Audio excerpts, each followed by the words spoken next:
Yo, it's 3kTowjo. I just jumped out the porch. Dirty glove bastard. God made you, he made a sexy little creature. Holy cheap creepers, but your eyes on the features all day I think about it. All right, so we got 3kTowjo jumping off the porch with us today. How about what's going on, big dog? Yeah, I'm feeling great, man. How you feeling? Same, man. Same here. Yes, sir, man. Nah, I appreciate you swinging by today, too, man. I appreciate you for having me, bro. Yeah. Hey, go ahead and introduce who you got sitting behind you today, too, man. I got 13K Envy. I got GBG Fuck 'em Up. Got 31 Third Dank, Lil Dank. Oh, this is my family, bros. We on the same label. Okay, yeah. All out here to support you, too, man. That's love, man. for real. Means a lot, man. too. All right, so you originally from Griffin, but you grew up here in Atlanta, is that right? Yeah, Griffin, Georgia, man. We grew up here in Atlanta. Been here basically my whole life. Yeah. So what part of the city did you live at? East Point, College Park. Okay. Stuff like that. So down there on the south side. Yeah, I did a little bit on the Swats, west side a little bit, but mostly on the south side. Okay. Yeah. So, like, what's your thoughts on all the changes that's occurred here in Atlanta over the years, man? Because I'm pretty sure Atlanta today isn't what it was like when you were growing up, huh? Man, let's say, like, you can't blink your eye. They building so fast. Like, these dudes just leaving the street and coming home, been gone a year and don't know where they at no more. They building so much fast and stuff changing so much. So you just gotta stay with the time, keep up. Yeah, absolutely. Yeah. Man. So taking it back to your childhood then, like what were you into as a kid growing up here in Atlanta? A little bit of everything, man. Like, I always liked music. My mom was into music, you know. They was in the streets too though, so, you know, cars, used to raise dogs, breed dogs, you know. This city, real country boy though. I was one of them country boys that came to the city. Okay. Yeah. Do you still got family in Griffin, or did I got family down there. Like most of them, like my grandma and aunties, a lot of them passed. I got a couple of them still living. A lot of cousins down there. I still stay in contact with. Yeah. So did you bounce around between both areas then? Kind of get like the country life and the city life then, or? My mama, she was like, she moved around a lot. So wherever she went to Cali, San Francisco, from there back to Griffin. She was from Miami. Okay. So I went from there to Miami, back to Griffin. Then I went back to Cali. No, I went to Cali, then back to Atlanta. Oh, Atlanta. shit. We've been here ever since. I got you, man. Yeah. So when would you say you did jump off the porch? How old were you? Probably like 14. I left Miami, actually. We moved back to Miami when we were like 13. And I left when I was 14. I came back by myself, been here ever since by myself. Oh, okay. Yeah. So, 14-year-old child in Atlanta by itself, no parents, no nothing, just, you don't imagine. Who were you staying with? Like I said, I've been here by myself ever since. God damn. Yeah. So what was that experience like, man? It's a real life story. You gotta stay tuned, see what I got coming out. For real. So were you still in school at the time, or did you drop out and just say? I got kicked out of school like in 10th grade, Kansas City High School. Okay. And I tried to come back, get back in school here. I was too young to put myself back in school, so, you know, young kid, and got nobody with me, I was just out there. Yeah. So did you have any, like, you know, any type of guidance when you came up here? Did you have any OGs, big homies or anything? I had a couple of them, you know. And I've always been like, my mom and stepfather, they always woke me up early. Get up, you gotta get some money. Work your yard, cut grass, go wash the car, take out trash. So I always been a busy dude doing stuff, so. Yeah, people in the hood, I knew all the little dope boys, all the business owners, and, you know. So, yeah, I learned a lot. So. Well, I could imagine, yeah. I was lot. about to ask, like, what would you say was like one of the biggest lessons you had to learn while being out there so young by yourself, fending for yourself? Oh, man, you gotta listen and pay attention. You don't know everything. You know, a lot of the young people didn't know everything. I was one of them people that learned the hard way. You know, called me a little time, you know. Back and forth, in and out, just kept bumping my head. You know, I'm straight now though. I got it together now though. I'll be good. Yeah, no, that's what's up. And what would you say was one of the biggest obstacles you had to overcome, man? Oh man, trying to stay out the way. When you got people that you deal with like on a certain level and you love them so much, you know, I'm trying to go this way, y'all still going that way. You know, like, that was hard for me. Just go straight do music and leave a lot of certain stuff alone. Yeah. Yeah. I understand that. Especially when they just keep coming to you. So how did you get into making music at first, and how old were you? I started making music I remember I wrote my first song on paper. I was like in Bellwood, Wright Street, 901. Oh shit. Yeah, it was like 98, 99. Dude beating on the table, and I jumped in a little freestyle. I'm like, well, he ain't talking about that. And they told me, man, you gotta have something to talk about. I ain't really had nothing to talk about then. I just got in there and started rhyming. You know, after a couple times, bumped my head. You know, stayed, started talking about shit that was really going on. Yeah, got it to go. Who'd you grow up listening to? Who were some of your favorite rappers back then? Oh man, like 8 Ball, MJG, UGK, Pop, Eazy-E, Dating Family, Hard Boys. They were like the first, it was like an NWA in Atlanta back in the day. Oh shit, yeah. Like Hard Boy. It was the big time. A lot of Atlanta rappers back in the day. Old school. Yeah. So when did you start like actually hitting the studio and like recording music and putting it out there? My sister baby daddy. He was like a brother to me. Columbia BT. He got a song called Check My Footwork. Okay, he was the first person to put me in the studio as a young dude and take me around. And another group, Untouchables from College Park, that Trees Knock, they put me on a couple of songs. I never got copies on, but you know, that just gave me the drive to want to go back to the studio, do my own song. And once I got my own song and people liked it, yeah, that's all I wanted to hear, because somebody told me I couldn't rap one time. So I just, oh man, I got to do it. I got to get me one. So were you taking it serious back then, or would you say you locked in and was like, all right, this is what I need to be doing, man? I did another, I had a bump my head again. Like I say, I had to go do some little time, came home. I met a dude named Old Boy. You know, he had a label called In the Streets. Okay. He told me to come by his studio. He put me in a group. The first song we did, I think the first song we did was with Juvenile, with Cash Money. Yeah. He put me on. Then they put me on a song with Wayne, Lil Wayne, shit. Cash Money and all that. I did a song with Wacko. This around about the time Know Your Clap came out and all that. Yeah. So them songs never got released though. So we went to the studio, did another song. It was a dude in my group named Lil Ko. He did a song called Body Rock. Mm-hmm. And that song took off in the city. So we were really like little street guys. We didn't know nothing about no contracts for real. And we just got a song that's hot in the city. So that would really made me want to take it serious. And I seen what came behind that. Oh yeah. They made me want to get my business right and everything. Yeah. Yeah. How many people were in the group? It was me, Lil Ko, about 4 of us. Okay. It was 4. Yeah. But we had, you know, entourage. There was a couple people to be hyped, man. Really like 6. But the initial artist was me. I was Southside Slim at the time. It was Lil Ko, Donkey Boy, and Hot Rod. Yeah. So what was it like getting in the studio with the, you know, people from Cash Money? Oh man, it was great back then. You know, I was a little younger, like excited. You know, we actually recorded on Juvenile tour bus in front of Pat. Oh, really? On the tour bus? Yeah. That's hard.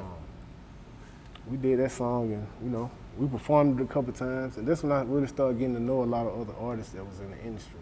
Yeah. And seeing how the industry really was too, like man, it ain't no, it's really business. Yeah. Real shit. So when you guys recorded Body Rock, did you know right away, like, this is gonna be a big hit, or did it just seem like another song for you? No, the song, the beat was given to me by Nico Solis.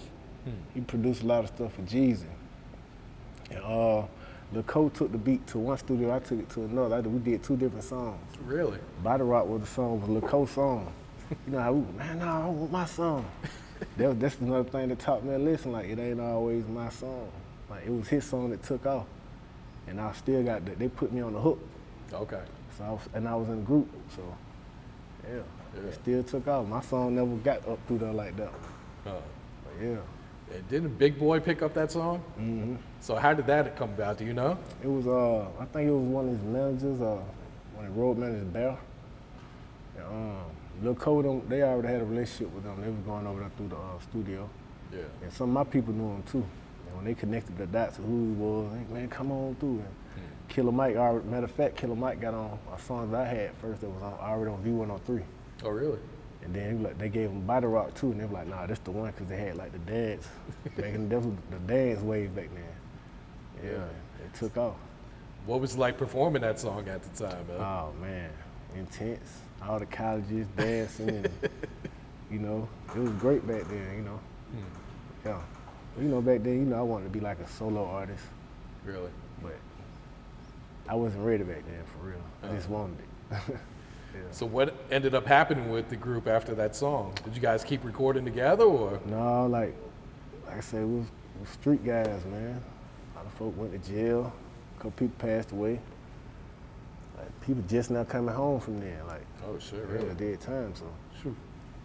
Yeah, I can't talk too much about it, but yeah, it's like people just now coming home. That was almost what? It was like 2005. Okay. So, yeah. So why'd you decide to switch the name to 3kTowjo, and what's the meaning behind that name? 3kTowjo, 3K come from one of my family members that passed. And it was like 3 of us used to hang together. And another thing, I'm the 3rd. Okay.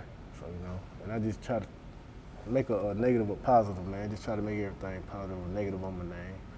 Yeah. You know, and that Southside Slim, it was another cat named Slim. He had Slim on his name. He was doing some activities that I don't agree with, that we don't condone. Don't want to get confused with that. So I didn't want to confuse me with that guy, so yeah, I just went with that. 3kTowjo. Yeah. So how did LOS Music Group come about? How long you been on them?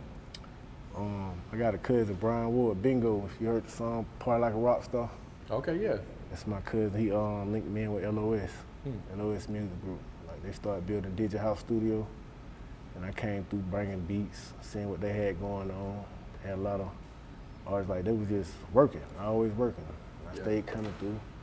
Like, man, they want you to rap. All right, I'll rap. Let's do it. So, yeah, they found though, it's family. I feel that. Yeah. So what inspires you to keep creating today, man? Oh man, everything that's going on right now, the music that I hear, the people that's coming out, like, I just feel like I got a lot to say, man.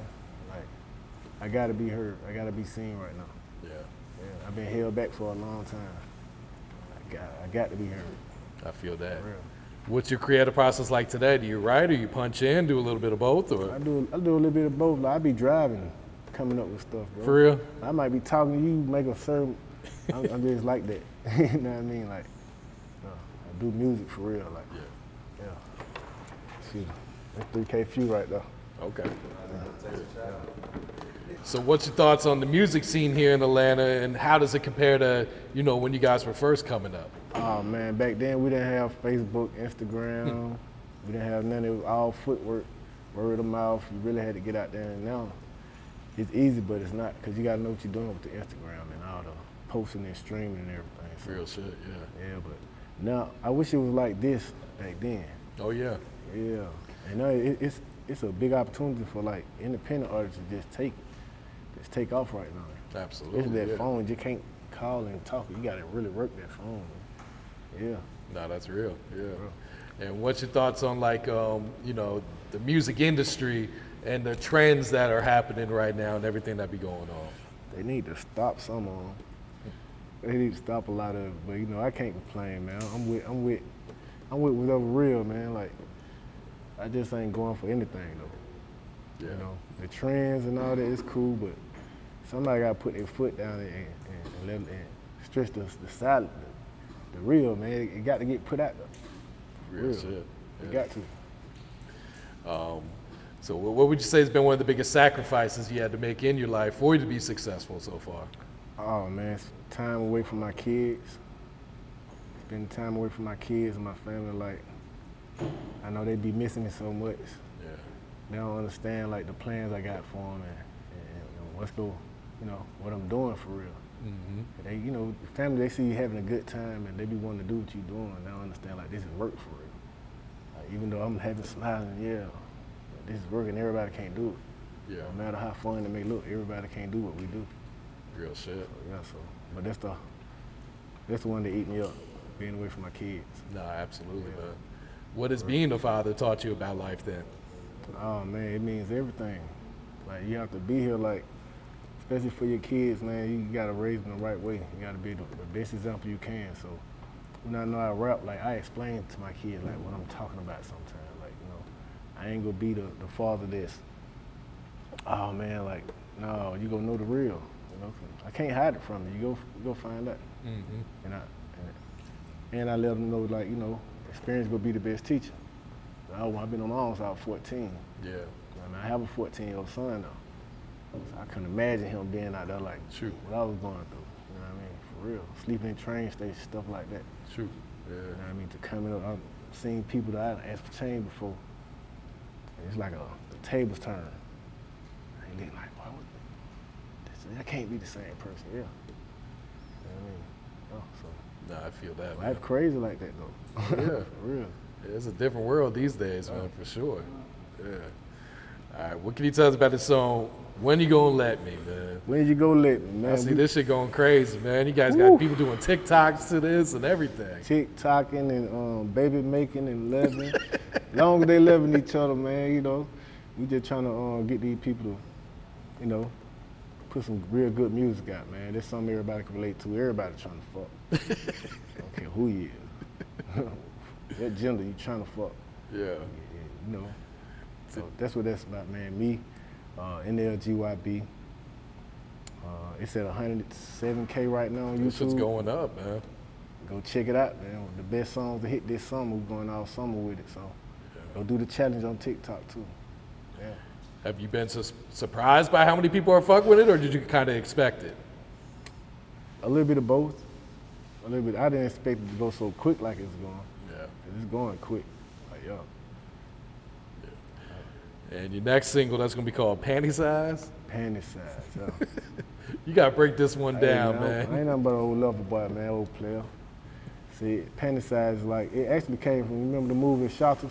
Yeah. When they was in the jewelry store, and he asked the girl for a number, address, and a panty size, and all that. I'm just going off of that. It's just a little something from the movie I just ran with. Okay. Yeah. But get ready for the video too. I was about to ask, did you already shoot it? No, we getting ready right now. Okay. We're writing the treatment. We got the director on it right now, LOS. Yeah. Are you very hands-on with the treatments for the music videos? Or you kind of let the directors and the team do their thing? I'm a little bit hands-on everything. Like, man, I do everything but bullshit. Yeah. I do everything. Like, when it comes to my music, I try to do everything because it's me. Yeah, it's your art. Yeah. Absolutely. So I try to, you know, everybody got to say so in it or whatever, but I got to have some type of direction going, like, my way. Nah, definitely, man. So you working on like a new project, like a mixtape, album, anything, or? Yeah, so far, you know, I think it's gonna be called Tojo, like self. Okay. Name. But I got a couple projects ready. Let's get ready for them, man. A couple videos, working on a movie, all that. It's Oh, coming. shit. Yeah. What's the movie gonna be about? Like your life, or? My life, and we have a couple other movies we're working on too, but I ain't gonna talk about it. I'm gonna talk about the one on Stain. It's called Stain. Okay. But it's based on true life events, you know. Some of my life, some people I know, you know, stuff that's going on. So did you write this movie yourself then? Yeah, I actually did. Okay. Yeah. You gonna star in it too? Yeah. I don't want to star in it. I won't be in it though. I don't want to star in it. I got you, man. So who are some of the producers you've been working with lately for these projects? Narcos BPM. Yeah, BPM Narcos, I'm sorry. Okay. BPM Narcos. Yeah, LOS, they LOS producers. And you got YB, NLG YB. Okay. Who else? We got DB the producer, JR. Got a couple of producers we working with. What about feature-wise? Been working with anyone else? Most LOS artists. Okay. Got Dank, Few 3K, GBG, fuck 'em up. Got Envy, Hot Rod, couple Faith Lynn. I got a couple features, man. They hot songs too. Yeah. Big A Prado too. Big A Okay, Prado, yeah, he's dope. Southside. I had him on the porch too. Yeah, Southside. That's my dog. We got a nice one, JB Carter. Yeah. Have you guys talked about doing like an LOS compilation album? Yeah, we got one. We got one in the pot. Okay. We got one in the pot. Nah, that's just good, man. So what's some of your goals for like the next year or two, man? What are you trying to accomplish? Man, we need to get us some plaques. We're trying to get us some plaques, man, you know, stuff like that, man, and just progress, more progress. And grow bigger, bigger, bigger, keep growing. That's all we're trying to do right now, just keep growing. It's all about that elevation, man. Keep growing, man. Everything else gonna fall into place, I see it. Real shit. What's some advice you would share to the youth, to the new generation coming up right now? Man, take your time growing up. Take your time growing up. Don't move too fast. Listen. And don't listen to nobody that don't listen. That's all I got to say. Yeah. Anything else you working on right now? Yeah, man. I've been working on some beats lately. You know. Okay. I'm a producer too. How long you been making beats? Making beats like 10 years. Oh shit. I'm a real producer. Oh shit. Yeah, I make beats for real. And we also do customized cars too. We have a paint shop on the south side. Southside Complete Custom and 3K Custom, LLC. That's dope. So do you prefer to rap over like your own beats or use other producer beats then? Both. I started using other people's beats. That's what really taught me how to make beats and rap, you know. That's how I learned how to come different and be versatile instead of just one way. Yeah. Yeah. You know, like karaoke almost. Go ahead and plug your social media so everyone knows where to find you at too. Oh man, I'm 3k_Tojo. That's 3k_TOWJO. IG. And you guys shout outs you want to give before we wrap it up here? Man, big shout out On Deck Reloaded, LOS, you know what I mean, BPM Narcos, the whole gang, man, the whole family. Big shout out 3K gang, man, the whole south side. I know what's going on. Yeah. God made you, he made a sexy little creature. Holy cheap creeper, put your eyes on the features all day. I think about seeing you. Addicted.